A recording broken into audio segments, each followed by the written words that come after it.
ప్రియమైన మరి olive TV వీక్షకులందరికీ కూడా ప్రభు పేట వందనాలు తెలియజేస్తున్నాను. ఈరోజు మనము ప్రకటన గ్రంథంలోని 2వ అధ్యాయంలో ఉన్నటువంటి 7 సంఘాల గురించి తెలుసుకుందాం. అయితే ఈరోజు ఎఫెసీ సంఘాన్ని గురించి దాని యొక్క వివరణను మనము ధ్యానం చేద్దాం. ఈ ప్రకటన గ్రంథం 2వ అధ్యాయంలో మరి 4 ఉత్తరాలను 4 సంఘాలకు రాసినట్లుగా మనము చూస్తూ ఉన్నాం. ఇవి ఆ దినాల్లో ఆసియా ఖండములో ఉన్నటువంటి సంఘాలకు రాయబడినప్పటికీ కూడా ఈ దినాల్లో మనము ప్రస్తుత కాలంలో మనం ఉన్నటువంటి ఈ సంఘాలకు, ఈ మోడర్న్ చర్చెస్కి, అలాగే మన వ్యక్తిగతమైన ఆత్మీయ జీవితాలకు కూడా ఆ వాక్యాన్ని అన్వయించుకోవటం ఎంతో అవసరమై ఉన్నది. అయితే ఈ యొక్క ప్రకటన గ్రంథం 2వ అధ్యాయంలో కనుక మనం చూసినట్లయితే దేవుడు కేవలము రక్షకుడు మాత్రమే కాకుండా ఆయన ఈ యొక్క సంఘాలకు నాయకుడిగా, ఈ సంఘాలకు హెడ్గా ఆయన ఉన్నట్లుగా, అలాగే ఈ సంఘాల మధ్య ఆయన సంచరిస్తున్నట్టుగా మనం చూడగలుగుతాం. ఒకసారి మనము ఈ ఎఫెసీ సంఘాన్ని గురించి మనం ధ్యానం చేసుకున్నట్లయితే ఈ ప్రకటన గ్రంథం 2వ అధ్యాయంలో ప్రారంభం నుండి 7 వచనాలు మనం ఈ ఎఫెసీ సంఘాన్ని గురించి చూస్తాం. అలాగే ఇక్కడ ఎఫెసీ సంఘంతో పాటు సుర్మలో ఉన్నటువంటి సంఘాన్ని, అలాగే మరి పెర్గమ సంఘము, మరి అలాగే తుయతర సంఘం గురించి ఈ 2 అధ్యాయాలు మనం చూస్తాం. అయితే ప్రాముఖ్యంగా ఈరోజు మనము ఈ ఎఫెసీ సంఘాన్ని గురించి మరి చూడాలని ఆశపడుతూ ఉన్నాను. ఈ ఎఫెసీ సంఘం నుంచి మనం ఏమి నేర్చుకోగలుగుతున్నామంటే, love without labour is hypocrisy and labour without love is a lifeless. అంటే ప్రేమ లేకుండా మనం ఎంత శ్రమ మనం చేసినప్పటికీ కూడా అది వేషధారణతో ఉంటుందని, అలాగే మనము ఎంత కష్టం చేసినా మనలో ప్రేమ లేకుండా ఉన్నట్లయితే అది జీవం లేనటువంటి సంఘంగా అది ఉంటుందనే విషయాన్ని ఈరోజు మన వాక్యం ద్వారా తెలుసుకుందాం. ఈ వాక్యంలో ఉన్నటువంటి ఆ యొక్క లోతుల్లోనికి మనం వెళ్ళి దానిలో ఉన్నటువంటి సంగతులను మనం గుర్తించుకొని మన వ్యక్తిగతమైన జీవితాలకు, మన సంఘాలకు అవి అన్వయించుకున్నట్టు ద్వారా మనం ఎంతో ఆధ్యాత్మికమైనటువంటి మేలును చూడొచ్చనే విషయాన్ని నేను మీకు ప్రభు పేరట తెలియజేస్తున్నాను. మొదటిగా మనము సంఘము అంటే ఏమిటి అని మనం గనక గమనిస్తే, సంఘము అనేటువంటి మాట గ్రీకు పదంలో ఉన్నటువంటి దాని గురించి మనం అర్థం చేసుకుంటే ఎక్లీషియా అంటే వేరు చేయబడినటువంటి వారు, ప్రత్యేకమైనటువంటి వారు అని అర్థాన్ని అది స్ఫురిస్తుంది. కానీ ఈ రోజుల్లో చాలామంది ఉన్నటువంటి ఒక మిస్కన్సెప్షన్ లేదా ఒక అపోహ ఏమిటంటే, సంఘము అనగానే దాన్ని భౌతికంగా తీసుకుంటూ ఉన్నారు. భౌతికంగా అంటే సంఘం యొక్క కట్టడలను బట్టి, భౌతికమైనటువంటి కట్టడాలను బట్టి, ఆ సంఘంలో ఉన్నటువంటి యాంబియన్స్ని బట్టి, ఆ సంఘంలో అది మరి ఖరీదైనటువంటి వస్తువులను బట్టో, లేకపోతే లైటింగ్ని బట్టో, మ్యూజిక్ని బట్టో, ఇంకా రకరకాలైనటువంటి వస్తువులను బట్టి వారు అది సంఘంగా అనుకుంటున్నారు. కానీ దేవుని వాక్యం ఏమి తెలియజేస్తుందంటే, సంఘము అంటే గ్రీక్ పదంలో ఉన్నటువంటి మూల వచనాన్ని మనం తీసుకున్నట్లయితే, మూల పదాన్ని ఎక్లీషియా అనేటువంటి మాట అంటే దాని అర్థము వేరు చేయబడినటువంటి వారు, ప్రత్యేకమైనటువంటి వారు అనేటువంటి విషయాన్ని మనం చూడొచ్చు. అంటే లోకము నుండి, పాపము నుండి మరి ప్రత్యేకించబడినటువంటి వ్యక్తులుగా మనం అర్థం చేసుకోవచ్చు. అయితే సంఘము అని మనం ఎప్పుడైనా రిప్రజెంట్ చేసేటప్పుడు, సంఘము అంటే ఆ సంఘంలో ఉన్నటువంటి వ్యక్తుల గురించి అది తెలియజేయబడుతుంది. ఇప్పుడు మనం ఏదైనా ఒక కంట్రీని రిప్రజెంట్ చేయాలి అంటే, ఒక దేశాన్ని కనుక మనము రిప్రజెంట్ చేయాలంటే ఆ దేశంలో ఉన్నటువంటి మనుషులను మనం రిప్రజెంట్ చేస్తాం. అలాగే సంఘాన్ని మనం రిప్రజెంట్ చేయాలంటే ఆ సంఘములో ఉన్నటువంటి వ్యక్తులు అనగా ఆ సంఘంలో ఉన్నటువంటి విశ్వాసులు అనేటువంటి అర్థాన్ని అది స్ఫురిస్తుంది. అయితే ఈ యొక్క ఎఫెసీ సంఘం యొక్క బ్యాక్గ్రౌండ్ మనం కొంచెం చూసినట్లయితే, ఈ ఎఫెసీ సంఘం పేరిట మీదే మనకు బైబిల్ గ్రంథంలో ఒక పత్రిక కనబడుతుంది. పౌలు, అపోస్తలుడైనటువంటి పౌలు ఎఫెసీ సంఘానికి ఒక పత్రిక రాస్తాడు. దాన్ని మనం ఎఫెసీలకు రాసిన పత్రికగా మనం చూస్తాం. అలాగే దానికంటే ముందు ఈ అపోస్తల కార్యాల్లో 19వ అధ్యాయంలో ఎఫెసీ సంఘాన్ని గురించి, దాని యొక్క మరి పౌలు దానికి ఆ సువార్త చెప్పడానికి, పరిచర్య చేయడానికి వెళ్ళక ముందు దాని యొక్క పరిస్థితులు ఏ విధంగా ఉన్నాయనే విషయాలను మనము చాలా క్లియర్గా మనం చూడొచ్చు. అయితే మనము ఆ ఎఫెసీ యొక్క ప్రాంతం గురించి మనం కొంత మనం గనక చరిత్రను మనం చూసుకున్నట్లయితే, ఇది మరి ఆ పట్టణము చాలా ప్రాముఖ్యమైనటువంటి పట్టణము. It is a major city in the Asia Minor. ఇది సుమారు మరి చాలా పురాతనమైనటువంటి పట్టణము. అయితే నేటి దినాల్లో మనము ఈ పట్టణాన్ని కనుక మనం చూస్తే టర్కీ దేశముగా ఇది పరిగణించవచ్చు. Most of the theologians, historians చెప్పేటువంటి మాట ఏంటంటే ఎఫెసీ పట్టణము ప్రస్తుత దినాల్లో టర్కీ దేశాన్ని గురించి టర్కీ దేశముగా పరిగణించబడుతుందని తెలియజేస్తున్నారు.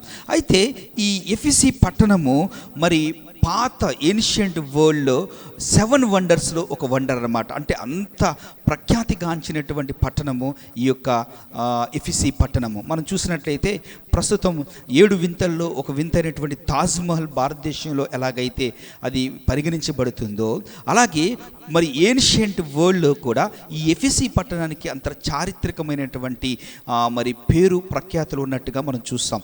సుమారు చాలా దేశాల నుంచి మరి ఈ తాజ్మహల్ చూడటానికి వచ్చినట్లుగానే అన్ని దేశాల్లో కూడా ఈ తాజ్మహల్ గురించి ఎలాగైతే మాట్లాడుతున్నారో ఆ పూర్వపు దినాల్లో ఆ ఏన్షియంట్ వరల్డ్లో కూడా ఈ ఎఫెసీ పట్టణం గురించి కూడా అలాగే అంత పేరు ప్రఖ్యాతులు గడించినటువంటి పట్టణంగా మనం చూస్తూ ఉంటాం. అయితే ఈ పట్టణము చాలా వ్యాపారానికి ప్రసిద్ధి చెందినటువంటి పట్టణము.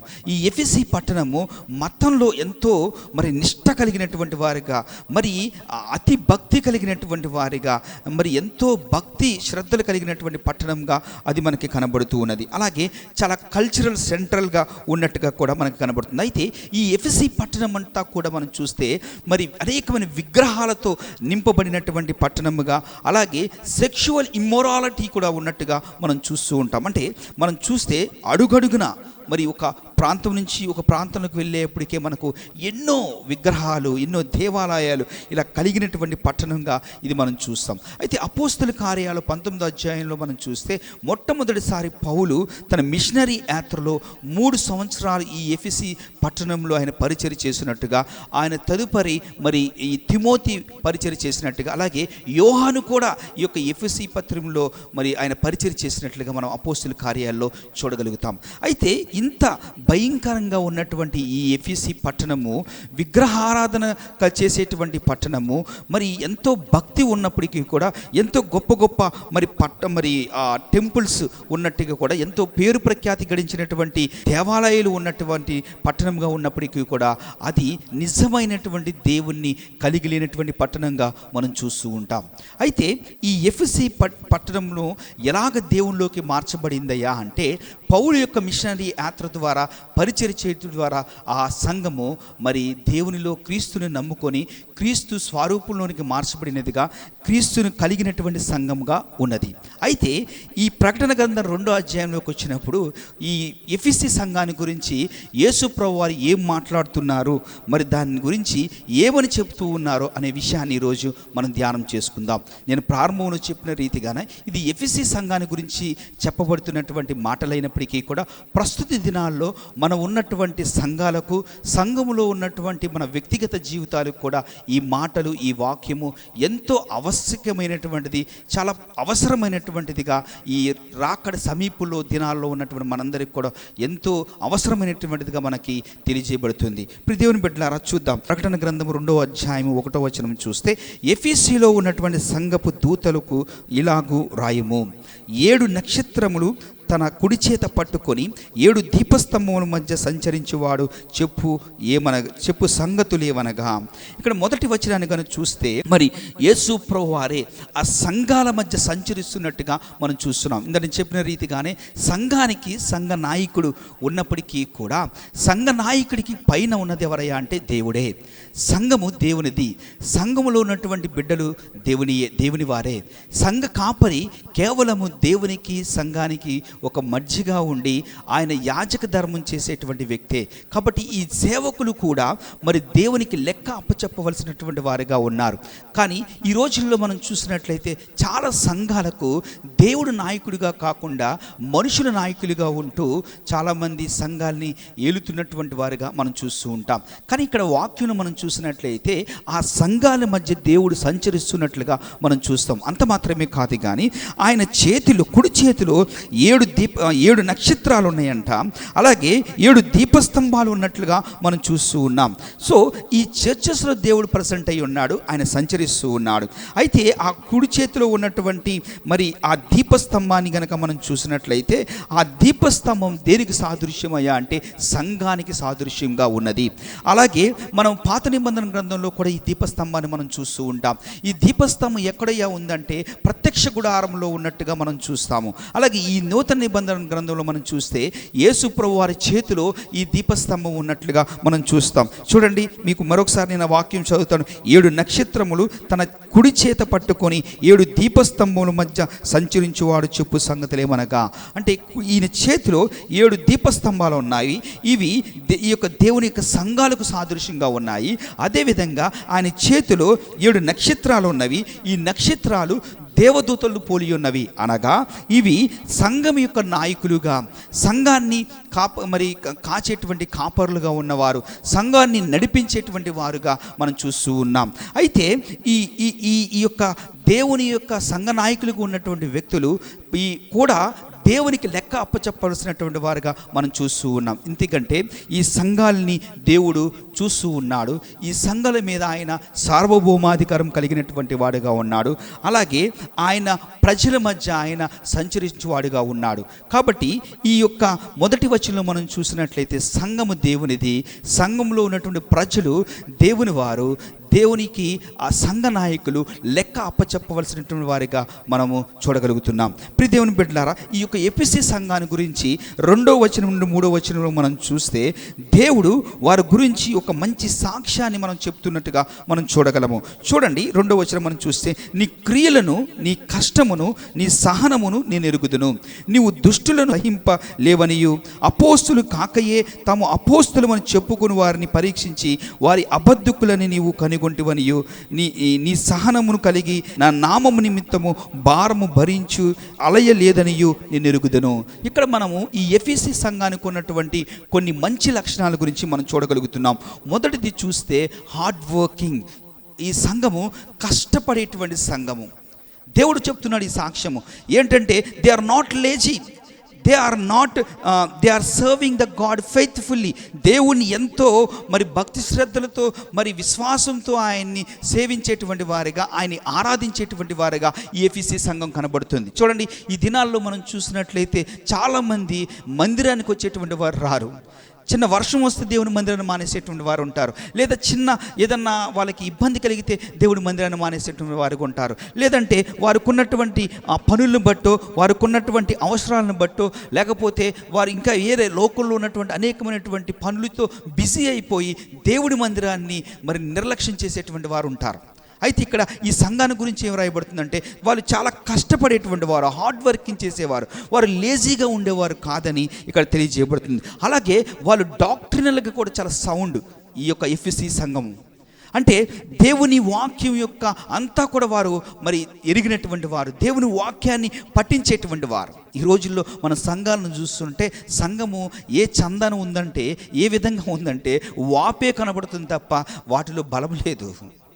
చాలామంది నాలెడ్జ్ సంపాదిస్తున్నారు, చాలామందికి దేవుడి గురించినటువంటి అవగాహన లేనటువంటి వారు ఉన్నారు, చాలామందికి అసలు బైబిల్లో ఉన్నటువంటి డాక్టర్స్ ఏమీ తెలియకుండా ఉన్నారు, బైబిల్ని ధ్యానం చేసేవారుగా లేరు, అది కేవలము పాస్టర్ గారికి సంబంధించింది అనుకుంటున్నారు. ఈ రోజున వాక్యహీనముగా ఉన్నటువంటి సంఘాలు ఎంతోమంది ఉన్నారు. అయితే నేను అన్ని సంఘాలని దాన్ని అలా పోల్చట్లేదు, కానీ చాలా సంఘాల్లో వాక్యం కరువడిపోతుంది. దేవుని వాక్యానికి బదులు ముసలమ్మ ముచ్చట్లు, లేదంటే మనుషుల్ని మోటివేట్ చేసేటువంటి మాటలు, తప్పుదోర పట్టించేటువంటి మాటలు, లేదంటే ఆశీర్వాదం గురించినటువంటి మాటలు, లేదంటే రకరకాలైనటువంటి ఇంకా పనికిరానటువంటి సంఘంలో చొచ్చుకుని పోయి అసలైన దేవుని వాక్యాన్ని బోధించేటువంటి సంఘాలు ఈరోజు మనకు కనుమరుగైపోతున్నాయి. బట్ ఈ ఎఫెసీ సంఘాన్ని కనుక మనం చూస్తే అది డాక్ట్రినల్గా చాలా సౌండ్, చాలా వాక్యాన్ని ఎరిగినటువంటి వారు, వాక్యాన్ని ప్రకారం వారు వాక్యాన్ని బాగా తెలిసినటువంటి వారు. ఎంత వాక్యం తెలుసు అంటే, ఎవరు నిజమైనటువంటి బోధకులో, ఎవరు అబద్ధమైనటువంటి బోధకులో. అక్కడ మనం చదివిన మాట చూడండి, అపోస్తులు కానటువంటి వారు అపోస్తులను చెప్తున్నటువంటి వారిని కూడా వారు పరీక్షిస్తూ ఉన్నారు. ఈ రోజున సంఘంలోనికి ఎన్నో అబద్ధ బోధలైనటువంటివి వస్తూ ఉన్నాయి. ఆ అబద్ధ బోధనను కూడా మనము పసిగట్టగలవలసిన వారిగా ఉన్నాము. సంఘంలోనికి మరి అనేకమైనటువంటి రాంగ్ డాక్ట్రిన్స్ వచ్చినప్పుడు, సంఘం పాడైపోయేటువంటి పరిస్థితులు ఉన్నప్పుడు వాటిని ఎరగవలసినటువంటి వారిగా ఉన్నాం. అది ఎలాగా వాటిని పరీక్షించగలమంటే దేవుని వాక్యము చేత మనం నింపబడినప్పుడు. ఈ ఎఫీ సంఘాన్ని మనం చూస్తే they are hard working and they having a sound doctrine ఉంది. అలాగే వారు శ్రమల్లో కోసం కూడా దేవుని కోసం నిలబడినటువంటి సంఘంగా కనబడుతూ ఉంది. ఈ రోజున చాలామంది కొంచెం ఇబ్బంది కలిగితే, లేదా వారు అనుకున్నది దేవుడి దగ్గరకు వచ్చినప్పుడు అది వెంటనే జరగకపోతే దేవుని విడిచిపెట్టేసే వారు చాలామంది ఉన్నారు. చాలామంది శ్రమల్లో వారు నిలబడలేనటువంటి వారుగా ఉన్నారు. ఈ రోజున కొంచెం శ్రమ రాగానే, ఐహిక విచారాలు కలగగానే వారు ఏమైపోతున్నారంటే దేవుని నుంచి తొలగిపోతూ ఉన్నారు. అందుకే విత్తువాని ఉపమానంలో కూడా మనం చూసినట్లయితే యేసు ప్రభువు వారు చెప్పినటువంటి ఆ ఉపమానంలో మరి మంచి నేల మీద పడినటువంటి విత్తనాలు మాత్రమే ఫలించాయి. రాతి నేల మీద పడినటువంటి విత్తనాలు, త్రోవ పక్కన పడినటువంటి విత్తనాలు, ముళ్ళ పొదలో పడినటువంటి విత్తనాలు అవి ఫలించలేదు. ఈ ముళ్ళ పొదలో పడినటువంటి విత్తనాలు ఏవంటే ఈ లోకంలో ఉన్నటువంటి మరి ఐహిక విచారాలు, ఏం తిందామా, ఏం త్రాగుదామా, మన భవిష్యత్తు ఏంటి అని ఆందోళనతో, లేదా ఈ లోక సంబంధంగా ఏమైనా కొన్ని శ్రమలు రాగానే వెంటనే దేవుని విడిచిపెట్టేసే వారు అనేక మంది ఉన్నారు. కానీ ఈ సంఘం అలాంటి వారు కాదు. వారు సహనముతో దేవుని నిమిత్తము శ్రమలను కూడా వాళ్ళు మరి ఎదుర్కొన్నట్టుగా మనం చూస్తూ ఉన్నాం. ఇది ఎఫీసీ సంఘాన్ని గురించి చెప్పబడింది. ఈరోజు మన మోడ్రన్ యుగంలో ఉన్నటువంటి ప్రస్తుత దినాల్లో ఉన్నటువంటి సంఘంతో మనం పోల్చుకుంటే మనకు కూడా మంచి బోధకులు, దేవుని వాక్యాన్ని ఉన్నట్టుగా మనకు చెప్పేటువంటి వారు, మంచి దేవుని వాక్యంలో మనం నడిపించేటువంటి బోధలు మనకి ఈ రోజున వింటూ ఉన్నాం. బైబిల్ స్టడీస్లో పాలు పంచుకుంటూ ఉన్నాం. చర్చిలో జరిగేటువంటి ప్రతి యాక్టివిటీస్లో కూడా మనము మరి చురుగ్గా పాల్గొంటున్నాం.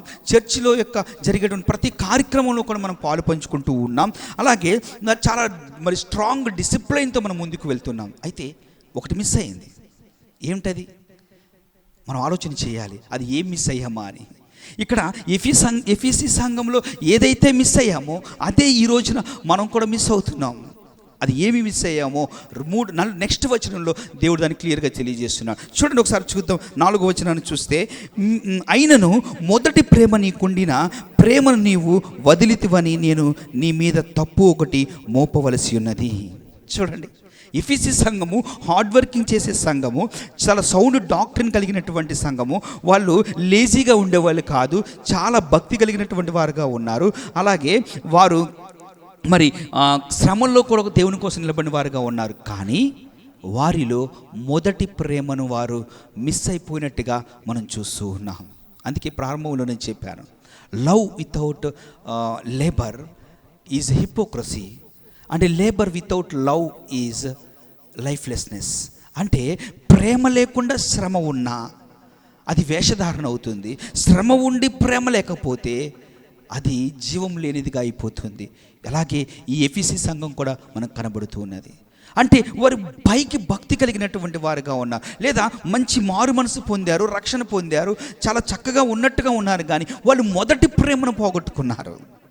ప్రారంభంలో నేను చెప్పినట్టుగా పౌలు ఎప్పుడైతే సువార్త చెప్పినప్పుడు వీరు దేవుని అంగీకరించి రక్షణ పొంది మారు మనసు పొంది దేవునిలో మరి కొనసాగుతూ కాలం గడిచిపోయింది కొలది వారు ఏమైపోయారంటే ఆ మొదటి ప్రేమను వారు మరిచారు.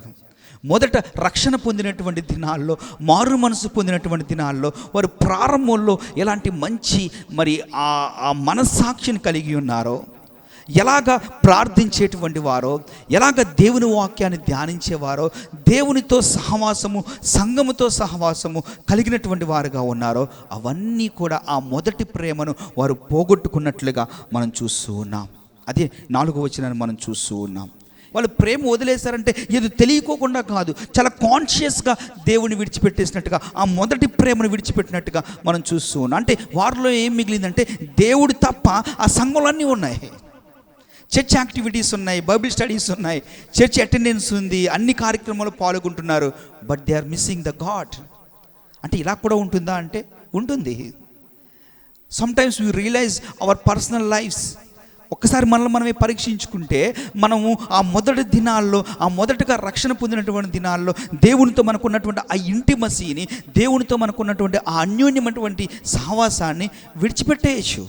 మనం కాన్షియస్గా దాన్ని విడిచిపెడుతూ ఉన్నాం. అయితే ఇక్కడ దేవుడు చెప్తుంది ఏమిటంటే, నీ ఏ స్థితిలోని నువ్వు పడితివో దాన్ని జ్ఞాపకం చేసుకొని మారు మనసు పొందు.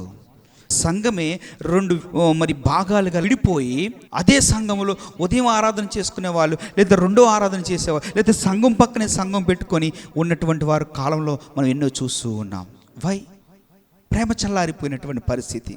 సంఘంలో ఉండి కూడా ఇతరులు మనం ప్రేమించలేకపోతున్నాం. అదే విషయాన్ని ఇక్కడ తెలియజేస్తున్నాడు దేవుడు. నువ్వు పొందిన మారు మనసు, నువ్వు పొందినటువంటి రక్షణ, ప్రారంభంలో నీ ఆత్మీయ జీవితం ఏ విధంగా ఉన్నది, ప్రస్తుత దినాల్లో నీ యొక్క ఆత్మీయ జీవితం ఏమున్నది, ఏ విధంగా ఉన్నది, నీ మొదటి ప్రేమను నువ్వు విడిచిపెట్టేసేవేమో గమనించుకో.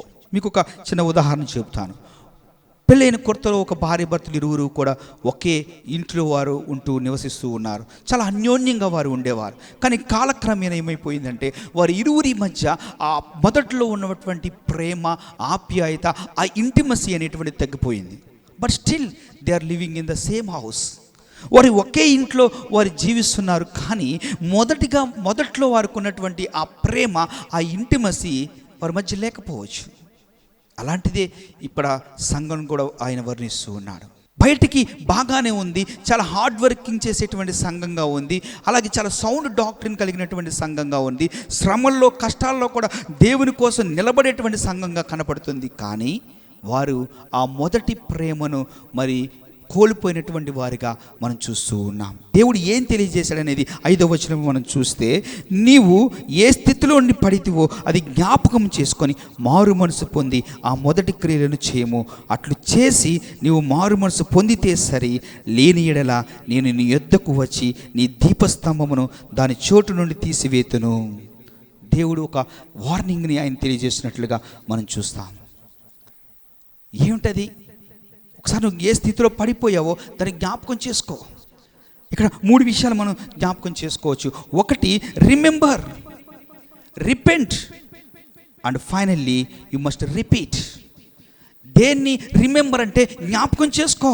నువ్వు ఎక్కడ పడిపోయావో, నీ పూర్వ స్థితి ఏంటో దాన్ని జ్ఞాపకం చేసుకో. నువ్వు మారు మనసు పొందినప్పుడు ఎలా ఉండేవాడివో, నువ్వు ఎలాగ దేవుడి మీద విశ్వాసాన్ని కనపరిచేవాడువో, దేవుడితో నువ్వు ఎలా నడిచేవాడువో, దేవుడిలో నువ్వు ఎంత ఇంటిమసీ కలిగినటువంటి వాడిగా ఉండేవాడువో. Please remember it. దాన్ని జ్ఞాపకం చేసుకో. Go back. నువ్వు మళ్ళీ ఆ పూర్వస్థితికి వెళ్ళు అని దేవుని వాక్యం సెలవిస్తుంది. రెండోది, repent of, change your direction, recognise your loss and confess it. అంటే నువ్వు ఎక్కడ అయితే నువ్వు దేవునికి వ్యతిరేక దిశలో వెళ్తున్నావో దాని డైరెక్షన్ మార్చు. ఏదైతే దేవునికి వ్యతిరేకమైన దిశలో మనం వెళ్తున్నామో తిరిగి మళ్ళీ దేవుని వైపు తిరగటమే. So remember, repent and repeat. అంటే return to the passion, devotion and closeness to the god. ఏదైతే మొదటి స్థితిలో దేవుని పట్ల నీకు ప్యాషన్ ఉందో, ఏదైతే ప్రారంభంలో దేవుని పట్ల నీకు ఆ భారం ఉందో, భక్తిలో ఎంత మంచి మనస్సాక్షిని కలిగినటువంటి వాడుగా ఉన్నావో దాన్ని నువ్వు రిపీట్ చెయ్యి. అంతేగాని వాత వేయబడినటువంటి మనస్సాక్షిని కోల్పోయేటువంటి వాడిగా నువ్వు ఉండకూడదనే విషయాన్ని ఇక్కడ తెలియజేస్తూ ఉన్నాడు. జక్కయ్య ఇంటికి దేవుడు వచ్చినప్పుడు అతడు మారు మనసు పొందాడు. వెంటనే దేవుడు అంటున్నాడు, ఇతడును అబ్రహాము కుమారుడు, నేడు నీ ఇంటికి రక్షణ వచ్చింది. కానీ మనం ప్రతిరోజు కూడా మారు మనసు పొందవలసిన వారుగానే ఉన్నాం. ప్రతిరోజు కూడా మనల్ని మనం సరి చేసుకోవాల్సిన వారుగానే ఉన్నాం. అందుకే ఎఫీసీ సంఘానికి చెప్తున్నటువంటి ఈ మాట, ప్రస్తుత దినాల్లో ఉన్నటువంటి మనకు, మన సంఘాలకు, సంఘంలో ఉన్నటువంటి వ్యక్తిగతంగా ప్రతి విశ్వాసికి దేవుడు చెప్తున్న మాట ఏంటంటే, యూ షుడ్ రిమెంబర్. నీ ప్రారంభ దినాల్లో దేవుడితో నువ్వు ఎలాగున్నావో దాన్ని జ్ఞాపకం చేసుకో. ఒకవేళ దేవునికి వ్యతిరేకమైన దిశలో నువ్వు వెళ్తున్నైతే రిపెంట్ అవ్వు. అలాగే పూర్వము నువ్వు మొదటి దశలో ఉన్నప్పుడు దేవుని పట్ల ఎలాంటి భారాన్ని, ఎలాంటి ప్యాషన్ని, ఎలాంటి ఆశను నువ్వు కలిగి ఉన్నావో దాన్ని రిపీట్ చేయమని దేవుని వాక్యం సెలవిస్తుంది. ఒకవేళ నువ్వు మారు మనసు పొందకపోతే దీపస్తంభమును నీ యొద్ద నుండి నేను తీసివేస్తాను. ఏంటి దీపస్తంభాన్ని ఆయన తీసివేస్తానంటే దేవుడు అంటున్నాడు, నీ యొక్క సాక్ష్యాన్ని, నీ యొక్క ఇన్ఫ్లుయెన్స్, దేవుని నీ యందు ఆయన ఉన్నటువంటి దానిని నిన్ను విడిచి ఆయన వెళ్ళిపోతాడనే విషయాన్ని ఇక్కడ తెలియజేస్తూ ఉన్నాడు. చివరిగా ఒక మాట చెప్పి ఈ యొక్క సంఘాన్ని ఒక వాగ్దానాన్ని ఇచ్చి ముగించినట్లుగా మనం చూస్తాం. చూడండి 7వ వచనం కనుక మనం చూస్తే, చెవిగలవాడు ఆత్మ సంగములతో చెప్పుచున్న మాట వినుగాక, జయించువానికి దేవుని పరదేశిలో ఉన్న జీవవృక్ష ఫలములు భుజింపనిత్తును. ఎవరైతే జయించువాడు, ఈ ఎఫెసీ సంఘంలో ఏదైతే లోటును చెప్పాడో ఆ లోటును మళ్ళీ పూడ్చుకొని జయించేవాడుగా ఉంటాడో, జయించువానికి దేవుని పరదేశిలో ఉన్నటువంటి జీవవృక్ష ఫలములను నేను భుజింపచేస్తును. ఆదికాండము ఏదేను తోటలో మనం చూస్తే మనము ట్రీ ఆఫ్ లైఫ్, ఆ జీవవృక్షాన్ని మనం జ్ఞాపకం చేసుకున్నట్లయితే ఆ జీవవృక్షాన్ని ఆదాము అవ్వలు తినలేదు. మరి దేవుడు ఎప్పుడైతే మంచి చెడులను తెలియజేసేటువంటి ఫలాన్ని వారు తిని ఆ పాపాన్ని వారు పొందుకున్నారో, పతనమైపోయారో, వారు ఆ ఏదెను తోటలో నుంచి వారిని బయటికి పంపించి వేసినప్పుడు మళ్ళీ ఆ వృక్షం ఫలాన్ని తినడానికి వారు అవకాశం లేదు. కానీ ఇప్పుడు ఈ సంఘానికి ఇస్తున్నటువంటి వాగ్దానం ఏంటంటే, ప్రస్తుత కాలంలో ఉన్న మనకు దేవుడు ఇస్తున్నటువంటి వాగ్దానం ఏంటంటే, ఆ జీవ ఫలాన్ని తినేటువంటి అవకాశాన్ని దేవుడు మనకి ఇస్తున్నాడు. అయితే ఎవరికి అంటే, జయించువానికి. జీవవృక్ష ఫలాలు అంటే దేవునితో ఎటర్నల్ శాశ్వతమైన జీవితము, దేవునితో ఆ సంబంధాన్ని మనం పొందుకుంటాం. ముగించే ముందు ఒకసారి మనం పరిశీలన చేసుకుందాం. ఈ రోజున సంఘాల్లో ఉన్నటువంటి మనము కూడా చాలా వాక్యం తెలిసిన వారిగా ఉన్నామేమో, బట్ మనలో ఆ మొదటి ప్రేమను కోల్పోయినటువంటి వారిగా ఉంటే దేవుడు మనతో చెప్తున్న మాట ఏంటంటే, రిమెంబర్, రిపెంట్ అండ్ రిపీట్. నువ్వేదైతే ఆ మొదటి ప్రేమను కోల్పోయావో దాన్ని మళ్ళీ నువ్వు పొందుకున్నట్లయితే నీ యొద్ద నుంచి నేను దీపస్తంభాన్ని తీసివేయను. అలాగే నీకు ఒక వాగ్దానాన్ని ఇస్తున్నాను, ఆ జీవజల ఫలాలు నిన్ను నేను భుజింపనిస్తును అంటున్నాడు. అలాగే మనం కూడా ప్రతిరోజు మనం పరీక్షించుకుంటూ దేవుని యొక్క ఆ మొదటి ప్రేమను మనం ఆ రక్షణ దినాలు మారు మనసు పొందినటువంటి ప్రారంభంలో ఎలాంటి మంచి మనస్సాక్షిని, ఎలాంటి ప్రార్థనా జీవితాన్ని, దేవుడితో నడిచేటువంటి ఆ అనుభవాన్ని కలిగి ఉన్నవారుగా ఉన్నామో, మనము మరణించేంత వరకు కూడా ఆ అనుభవాన్ని విడిచిపెట్టకుండా మనం గట్టిగా పట్టుకున్న వారుగా ఉంటే జయించువారుగా మనం ఉంటాం. తద్వారా ఆ వాగ్దానాన్ని మనం స్వతంత్రించుకుంటాం. దేవుడి మాటలు దీవించునుగాక. ఆమేన్.